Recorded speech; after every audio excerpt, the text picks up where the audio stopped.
Hi, yes, I'm sorry. I think this is part 22 or 23 of my story. So, as I was saying, my son, the number six child, he's having debate with me because he feels like, you can't treat me like that and you put your hands on me and I'm going to tell my mom. And it came out of my mouth so fast, I couldn't even gather myself. It was like, no, I am your mom. And even if I was, you need to be taught some things. First and foremost, I'm an adult. You do not ever talk back to no adult. And I just told my husband, like, you raising this boy all wrong. That is not the way for him to have an attitude or talk to adults. I better never hear him talking like that again. See, it wasn't, since he didn't have any children and she didn't have any children, I just chalked it up to they don't know how to parent. And since I was an expert by this time, because this is number six for me, I'm pretty experienced with children. So I'm like, no, that's not how you do it. No, you don't never allow him to talk and be that way with any adult and threatening. So he was a little confused, but something about the way I said it to him, he understood. I don't know if it's because I shouted at him and told him, I am your mom. I don't know if that scared him or shocked him or what. And, well, they couldn't wait to leave there and get back to Denver, I can tell you that. But he had brought him over to my house, and again, I let him come over. And because again, you come out of town, I'm out of the hospital, and now this is the second time you come down there. This time you got him with you again.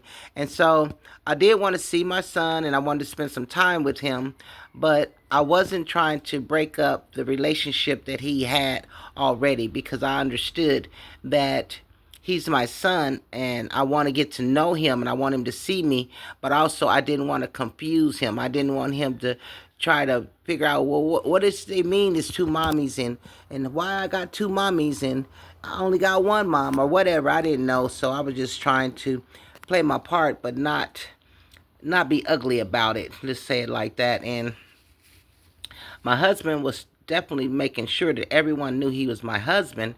Yeah, but you keep forgetting the reason we got married. We didn't get married because I'm head over heels in love with you. The woman who loves you is still at the house waiting on you to bring back the boy. You know what I'm saying? So you need to concentrate on that. And don't worry about me because I'm going to be fine. So eventually he left and he went on back to Colorado. And so I decided one of the guys that I used to play cards with in Denver, he went to Louisiana, I think Minden or something. So I had a little car. Girl, listen, I have a car. I always had a car. I ain't never had a driving license a day in my life. Here I am. I'm in Wichita. I done got in my little car. Ain't got no reverse in it. It's a little Toyota uh, uh, Tercel or something like that. Oh man, that was a good running car. Good on gas. Girl, I got in that car, loaded my little bag up. I didn't have but one. I left everything at the house because I'm just going on vacation. Now, who in their right mind goes across country in a car? First and foremost, the car was registered to me and everything, but I didn't have no license. So anytime I get stopped, and I used to get stopped when I was in Denver a lot, and they would ask me, let's see your driver's license and your proof of insurance. I said, I got ID and I have insurance. The title and registration is me, but I don't have a license. And they told me, they said, you can't be driving without a license. I said, well, I seem to be doing pretty well to me. I don't understand why you guys make all these rules because I drive better than people with a license. And they said, well, you're not doing it. You're acting against the law. And what they told me, and I'm a scoundrel or something of the law. I ain't running from the law. Fuck the po ho. I really don't care. Like, you got too much emphasis on bullshit, too much control over people and manipulation and ways to take your money and make you do all this stuff. I just wasn't with it. So anyway, long story short, I decided I'm going to take me a trip. And so I'm going to go see my friend that I used to play cards with. He was an older guy, much older than I was. And him and his brother both was from Louisiana.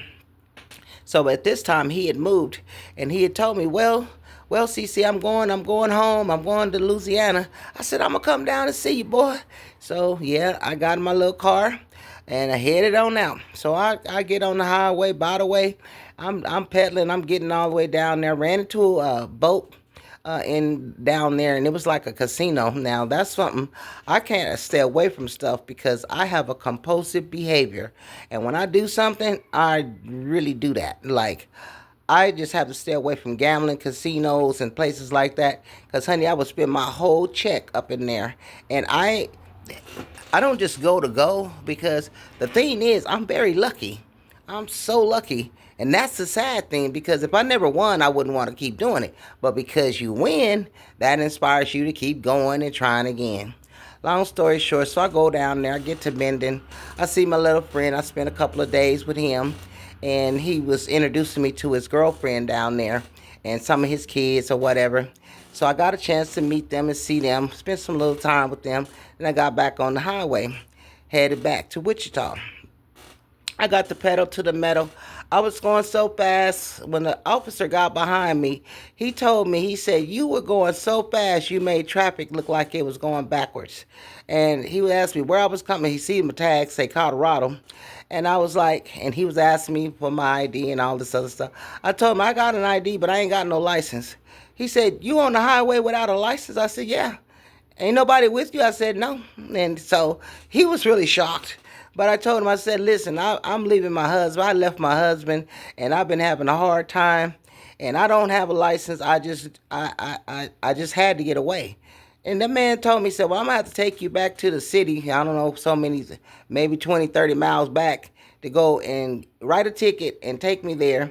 And you need to appear in court. I said, I probably won't be able to make it. He said, well, they will issue a warrant for you. I said, well, is there any way I can just pay for it now? Because I'm pretty sure I'm not going to make it back. This man was so nice. God's intervention in my life has always been awesome.